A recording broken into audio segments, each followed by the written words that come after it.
স্বাগতম বন্ধুরা। একটি খুবই গুরুত্বপূর্ণ ও চমকপ্রদ খবর যা পদার্থবিজ্ঞানের জগতে এক নতুন দিগন্ত খুলে দিয়েছে।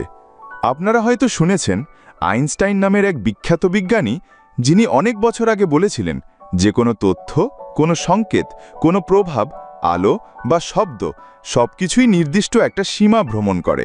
অর্থাৎ এক জায়গা থেকে অন্য জায়গায় যাওয়ার জন্য একটা সময় লাগে, আর সেই সীমা হচ্ছে আলো এর গতিবেগ।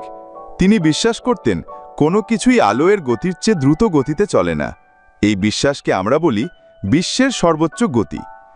কিন্তু সম্প্রতি আমেরিকার MIT অর্থাৎ ম্যাসাচুসেটস ইনস্টিটিউট অফ টেকনোলজির একদল বিজ্ঞানী এমন একটা গবেষণা করেছেন যা এই ধারণাকে পুরোপুরি চ্যালেঞ্জ করছে।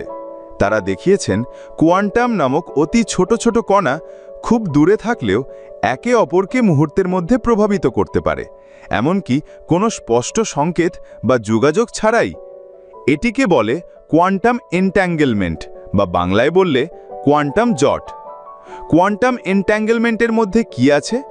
ধরুন আপনার কাছে দুইটি জোড়া জুতো আছে, একসঙ্গে প্যাকেট করা। আপনি যদি এক জুতাকে দূরে কোথাও পাঠান আর অপর জুতো হাতে রাখেন, তাহলে যখন আপনি এক জুতার রং পরিবর্তন করবেন, ঠিক সেই মুহূর্তে দূরে থাকা জুতার রঙও বদলে যাবে।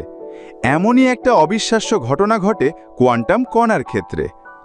আইনস্টাইন এই ধারণাটিকে ভুতুড়ে কার্যকলাপ বা spooky action at a distance বলে নাম দিয়েছিলেন।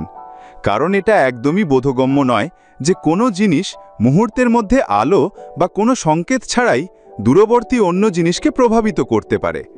কিন্তু এখন MITর গবেষণায় দেখা গেছে কোয়ান্টাম কণা আসলে এইভাবে কাজ করে। তারা একে অপরের সাথে স্পষ্ট কোনো যোগাযোগ না করেও মুহূর্তে তথ্য বিনিময় করতে পারে। এটা মানে হলো আমাদের পরিচিত পদার্থবিজ্ঞানের ধারণা, যেমন সময় এবং স্থান নিয়ে আমাদের ধারণা, সেটা নতুন করে ভাবতে হবে। এই গবেষণা শুধু কোয়ান্টাম পদার্থবিজ্ঞানের জন্য নয়, আমাদের দৈনন্দিন জীবনের প্রযুক্তির জন্য বিপ্লব আনতে পারে। যেমন দ্রুততর কম্পিউটার, উন্নত কমিউনিকেশন সিস্টেম, এমনকি নিরাপদ যোগাযোগ ব্যবস্থা তৈরি করা সম্ভব হবে। বন্ধুরা, সংক্ষেপে বলা যায় MITর বিজ্ঞানীরা আইনস্টাইনের দীর্ঘদিনের ধারণাকে একদম উল্টে দিয়েছেন। তারা প্রমাণ করেছেন ছোট ছোট কণা একে অপরকে একেবারে ঝটপট প্রভাবিত করতে পারে। এটা সত্যিই একটি বিস্ময়কর ও রোমাঞ্চকর আবিষ্কার। আপনাদের কেমন লাগলো এই খবর? আপনি কি আরও জানতে চান কোয়ান্টাম এনট্যাঙ্গেলমেন্ট কিভাবে কাজ করে, অথবা এর পিছনের বিজ্ঞান কি? কমেন্টে জানাতে পারেন। আর হ্যাঁ, যদি এই ধরনের আরও সহজ ভাষায় বিজ্ঞান সম্পর্কিত ভিডিও দেখতে চান, অবশ্যই সাবস্ক্রাইব করুন। ধন্যবাদ।